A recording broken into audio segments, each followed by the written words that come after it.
Once you've gotten used to a ketogenic diet, you're going to want to push your results to the next level. So if you've got your grocery list and your meal planning under control, then it's time to start thinking about intermittent fasting. And okay, before you press pause at the dreaded fasting word, hear me out. Intermittent fasting, also known as IF, is one of today's hottest topics in the diet and wellness communities. And for good reason. If you do it correctly, IF can be an insanely powerful tool for accelerating fat loss and breaking through frustrating weight loss plateaus. Now, it's not essential that you commit to IF while on keto. If the idea of it makes you want to throw your keto diet out the window, then it isn't for you.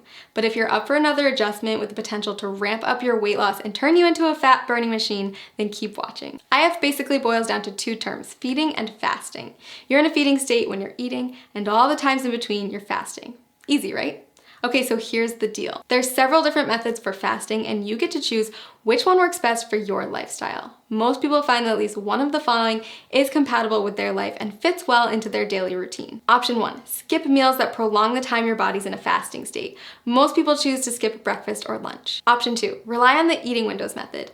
This approach involves eating between a 4 and 7 hour window every day and fasting for the rest of it. Option 3, not for the faint of heart. Your third choice is to commit to a 24 to 48 hour cleanse. It's more of an extended fast, and I don't recommend it if you're just getting started with IF. So how do you know which option is best? If you're just getting started with fasting, option 2 is probably the way to go.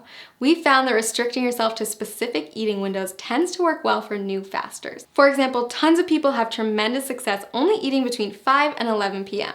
And don't forget that the time you spend asleep will account for a chunk of that time. Let's take a closer look at how it works. Say you finish eating at 6 p.m. and start eating again at noon the next day.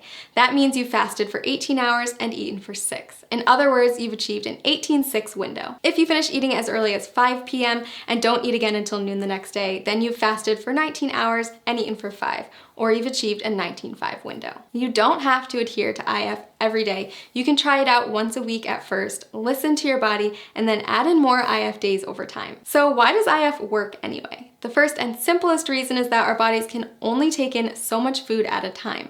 If you're someone who struggles with overeating or snacking out of boredom, IF can help to drastically cut those extra calories and keep you within your limits for weight loss. When your body's in a fasting state, it will begin to break down stored fat to use as energy. So if you're following a ketogenic diet, your body is already mimicking a fasting state since it's relying on fat, not glucose, as its main source of fuel. Just make sure that you're still hitting your daily macros and getting enough fat when you're in your eating window. If this sounds overwhelming, don't worry. We've got a tool that builds intermittent fasting into a keto diet regimen customized for your needs and goals.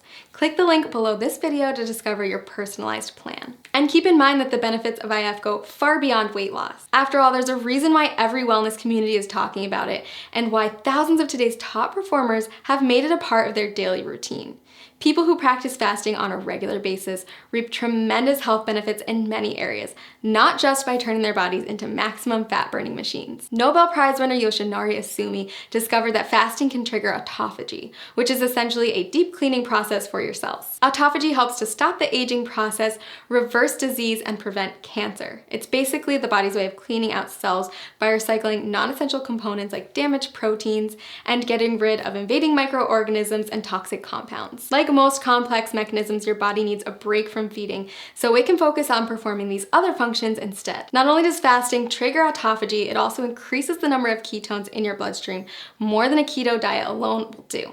When you start practicing IF, you may find yourself more focused than usual. That's because your body is running on ultra premium fuel. If you're on keto, you may have already experienced this heightened mental clarity. So consider adding IF to your routine, a way to get more bang for your buck, so to speak. Lots of people ask me if they can do IF if they're avid exercisers. If that's you, don't worry. Countless studies have shown that intermittent fasting is compatible with fitness routines and can even result in higher metabolic adaptations, improved muscle synthesis, and even better response to post-workout meals. So is IF right for you? If you're not afraid to change it up, burn more fat, focus better, and improve overall health, then I say give it a try. I've honestly never seen as much success as I do with people who combine a ketogenic diet with an IF lifestyle. It's truly the holy grail of weight loss and optimum health. Click the link below this video to create your own customized keto diet plan where you can easily add intermittent fasting into your daily routine.